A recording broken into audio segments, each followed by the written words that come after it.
কি plan doctor ইউনূসের? জানাবো গোপনে শেখ হাসিনাকে ফেরানোর ডাক আওয়ামী লীগের নেতাকর্মীদের, ঢাকায় সংঘাতের আশঙ্কা। এবং সর্বশেষ জানাবো ৯.৫ মাসেও দেশের আইন শৃঙ্খলার নিয়ন্ত্রণে এলো না কেন। এতক্ষণ শুনছিলেন সংবাদ শিরোনাম, এবার বিস্তারিত। কি প্ল্যান ডক্টর ইউনূসের? ডক্টর ইউনূসের ঘোষিত পরিকল্পনা হচ্ছে অতি প্রয়োজনীয় সংস্কারগুলো সম্পন্ন করে নির্বাচনের ব্যবস্থা করা। তার সরকারের গত ৯.৫ মাসের কর্মকাণ্ড থেকে এই পরিকল্পনা বিশ্বাস করা কঠিন। কারণ যেভাবে এবং যে গতিতে সংস্কার কার্যক্রম এগোচ্ছে তাতে শাসনতান্ত্রিক এবং নির্বাচন সংক্রান্ত সংস্কার হওয়ার তেমন কোনো সম্ভাবনা নেই। প্রধান রাজনৈতিক দলটি এই সংক্রান্ত সংস্কার প্রস্তাবের অধিকাংশের সাথে একমত নয়। তাহলে কিভাবে সরকার সেই সংস্কার করবে? শাসনতান্ত্রিক এবং নির্বাচন ব্যবস্থায় যে সংস্কার প্রস্তাব দেওয়া হয়েছে সে বিষয়ে কোনো ধরনের প্রচারণা বা গণসচেতনতামূলক কর্মকাণ্ড সরকার হাতে নেয়নি। দ্বিকক্ষ বিশিষ্ট সংসদ, আনুপাতিক পদ্ধতির ইত্যাদি বিষয়ে কি সাধারণ মানুষ জানে? এই অবস্থায় যদি গণভোট হয় তাহলে তা প্রস্তাবিত সংস্কারের পক্ষে না যাবার সম্ভাবনাই বেশি। দুই সংস্কার কখনো সহজে সম্পন্ন করা যায় না, তাতে বিভিন্ন মহল থেকে নানা ধরনের বাধা আসে। এই কারণে একসাথে একাধিক সংস্কার সমস্যা তৈরি করে। সংস্কারের বিষয়ে সরকার আন্তরিক হলে শাসনতন্ত্র এবং নির্বাচন পদ্ধতির মতো মৌলিক বিষয়ের উপর ফোকাস করত। সংস্কারের প্যান্ডোরার বাক্স খুলে বসত না। উল্লেখ্য যে ১৭টি সংস্কার কমিশন গঠন করা হয়েছে, যারা কয়েক শত সংস্কার প্রস্তাব পেশ করেছে। এর মধ্যে বেশ কিছু রয়েছে খুবই বিতর্কিত। সরকারকে যে সকল কর্মকাণ্ডে বেশি ফোকাস করতে দেখা যাচ্ছে সেগুলো দীর্ঘমেয়াদী উন্নয়নমূলক। সে তুলনায় সংস্কারের বিষয়ে সরকারের দৃষ্টিভঙ্গি হচ্ছে চাইলে হবে, না চাইলে নাই। তাহলে কি ডক্টর ইউনূস দীর্ঘমেয়াদে ক্ষমতায় থাকার পরিকল্পনা করছেন? এর উত্তর সম্ভবত নেতিবাচক। তার রয়েছে আকাশ সম সুনাম এবং ইমেজ। প্রতিশ্রুতির বাইরে গিয়ে সারা জীবনের অর্জিত সুনামকে তিনি ধ্বংস করতে চাইবেন না। তার মতো অবস্থানের কেউই তা করবেন না। তাহলে তিনি কি চান? কি তার আসল পরিকল্পনা? বিগত ৯.৫ মাসে তার কর্মকাণ্ড বিশ্লেষণ করলে বোঝা যায় তিনি দেশের এমন একটি অবস্থায় রেখে যেতে চান দেশকে, যাতে মানুষ দীর্ঘদিন তাকে উদাহরণ হিসেবে মনে রাখে। বাংলাদেশের অর্থনৈতিক সম্ভাবনার দুয়ার তিনি খুলে দিয়ে যেতে চাচ্ছেন। এ কারণেই তিনি বিদেশে বিনিয়োগ আনার চেষ্টা করছেন, বন্দর আধুনিকায়ন করার উদ্যোগ নিচ্ছেন, বাংলাদেশকে আঞ্চলিক অর্থনৈতিক হাবে পরিণত করতে চাইছেন। প্রধান রাজনৈতিক দলের অবিশ্বাস্য এবং বিরোধিতার মধ্যে এই কাজ তিনি কতটুকু করতে পারবেন বা আদৌ করতে পারবেন কিনা, সে $1 ট্রিলিয়ন প্রশ্ন।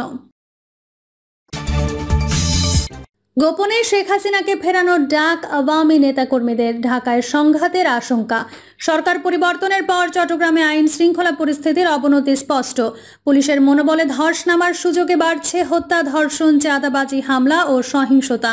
এরই মধ্যে গোয়েন্দা সংস্থার হাতে এসেছে তথ্য, পতিত আওয়ামী লীগের নেতাকর্মীরা গোপনে দলবদ্ধভাবে ঢাকামুখী হচ্ছেন। ধারণা করা হচ্ছে তারা রাজধানীতে অস্থিরতা তৈরি কিংবা সাবেক প্রধানমন্ত্রী শেখ হাসিনাকে ফেরাতে আন্দোলনের প্রস্তুতি নিচ্ছেন। এই প্রেক্ষাপটে নতুন করে সংঘাত ছড়িয়ে পড়ার আশঙ্কায় পুলিশ প্রশাসন সতর্ক অবস্থানে গেছে। চট্টগ্রামের প্রতিটি থানাকে বিশেষ নির্দেশনায় দেওয়া হয়েছে অপরাধ দমন ও রাজনৈতিক উত্তেজনা মোকাবেলার কৌশল। পুলিশ ও সংশ্লিষ্ট সূত্রগুলো বলছে, গত ৫ আগস্ট সরকার পতনের পর চট্টগ্রামের সহিংসতা, দখল, সংঘর্ষ ও রাজনৈতিক প্রতিহিংসামূলক কর্মকাণ্ডে সরাসরি জড়িয়ে পড়েছে আওয়ামী লীগের বিভিন্ন স্তরের নেতাকর্মীরা। একদিকে রাজনৈতিক শূন্যতা, অন্যদিকে পুলিশের দুর্বল মনোবলের সুযোগে এসব অপরাধ সংঘটিত হচ্ছে বলে মনে করা হচ্ছে। গোয়েন্দা পুলিশের একটি গোপন রিপোর্টে উল্লেখ করা হয়েছে, আগামী ১ সপ্তাহের মধ্যে ঢাকায় শেখ হাসিনাকে ফেরানোর দাবিতে শক্তি প্রদর্শনের উদ্দেশ্য দলীয় নেতাকর্মীদের সমবেত হতে বলা হয়েছে। এই তথ্য ছড়িয়ে পড়েছে সামাজিক যোগাযোগ মাধ্যমে, যা সাধারণ মানুষের মধ্যে উদ্বেগ তৈরি করেছে। বিষয়টি গুরুত্বের সঙ্গে নিয়ে চট্টগ্রামের সব থানাকে সতর্ক থাকতে বলা হয়েছে। বুধবার চট্টগ্রাম জেলা গোয়েন্দা শাখা থেকে সব থানায় একটি চিঠি পাঠানো হয়। এতে অস্থির পরিস্থিতি মোকাবেলায় পুলিশ সদস্যদের মধ্যে ৮ দফা নির্দেশনা দেওয়া হয়, যার মধ্যে রয়েছে সন্দেহভাজনদের গতিবিধি পর্যবেক্ষণ, যাদের নামে মামলা আছে তাদের মোবাইল ট্র্যাকিংয়ের মাধ্যমে অবস্থান শনাক্ত করে গ্রেপ্তার, গুরুত্বপূর্ণ স্থানে চেকপোস্ট বসানো, নৌঘাট রেল স্টেশন ও বাস স্ট্যান্ডে নজরদারি বাড়ানো, বিএনপি ও জামায়াতপন্থী স্থানীয় নেতাদের সহায়তায় ঢাকামুখী যাত্রা প্রতিহত করা, সামাজিক যোগাযোগ মাধ্যমে নজরদারি করে উস্কানিদাতাদের শনাক্তকরণ, অর্থদাতাদের বিরুদ্ধে ব্যবস্থা নেওয়া, ভাড়ায় চালিত গাড়ি ও স্ট্যান্ডগুলোর ওপর নজর রাখা। এ বিষয়ে চট্টগ্রাম জেলা পুলিশের অতিরিক্ত পুলিশ সুপার মোহাম্মদ রাসেল বলেন, সরকার পরিবর্তনের সময় কিছুটা ধাক্কা খেলেও এখন পুলিশের মনোবল পুনরুদ্ধার হয়েছে। আমরা নিয়মিত অভিযানে আছি এবং অপরাধে জড়িত কাউকে ছাড় দেওয়া হচ্ছে না। চট্টগ্রাম মেট্রোপলিটন পুলিশের অতিরিক্ত উপকমিশনার মাহমুদা বেগম বলেন, নগরীতে পুট ও নাইট পেট্রোল, নতুন নতুন চেকপোস্ট এবং মিনি টিম গঠন করে কাজ করা হচ্ছে। যেসব এলাকা অস্থিরতার ঝুঁকিতে আছে সেখানে বাড়তি ফোর্স মোতায়েন করা হয়েছে।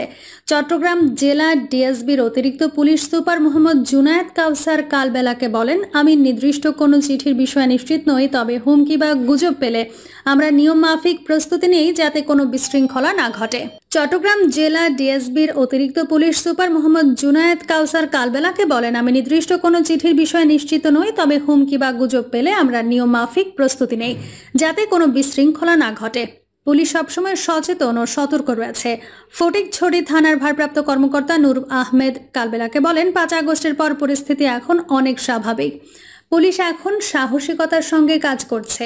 শেখ হাসিনাকে ফেরানো কিংবা রাজনৈতিক কোনো কার্যক্রমে কারা জড়িত তার সরাসরি আমাদের দায়িত্ব নয়, তবে যারাই অপরাধে জড়াবে তাদের আইনের আওতায় আনতেই আমরা কাজ করছি।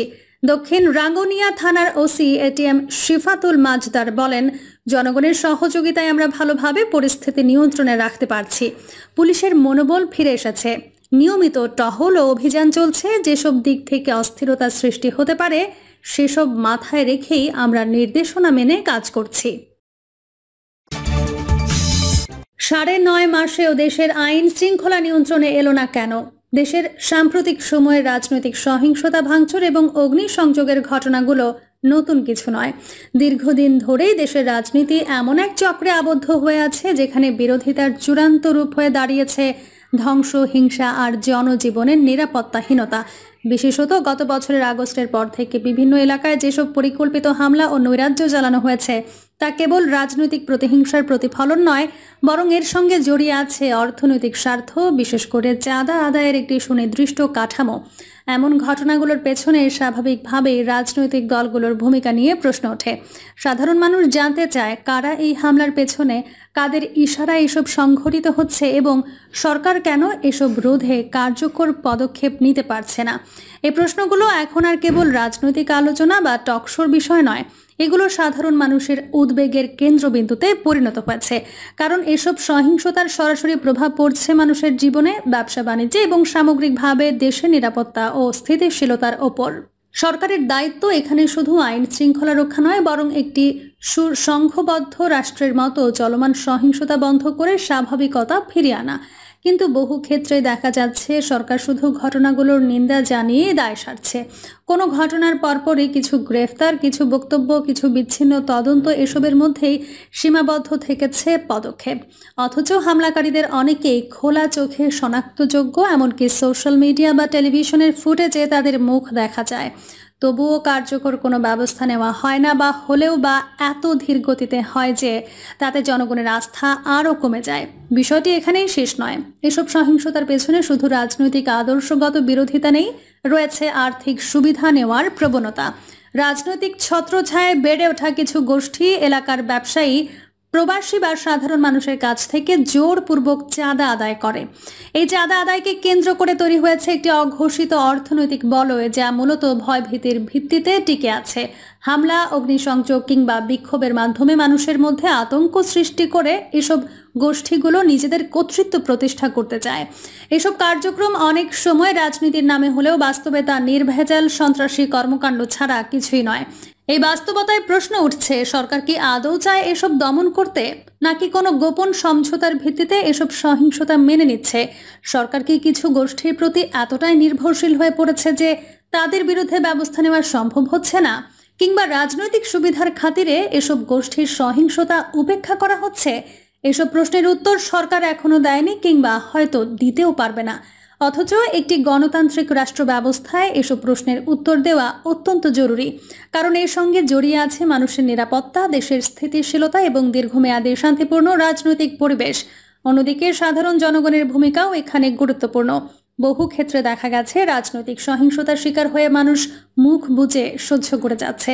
কেউ প্রতিবাদ করলে তাকেও শাসানো হয়, হয়রানি করা হয়।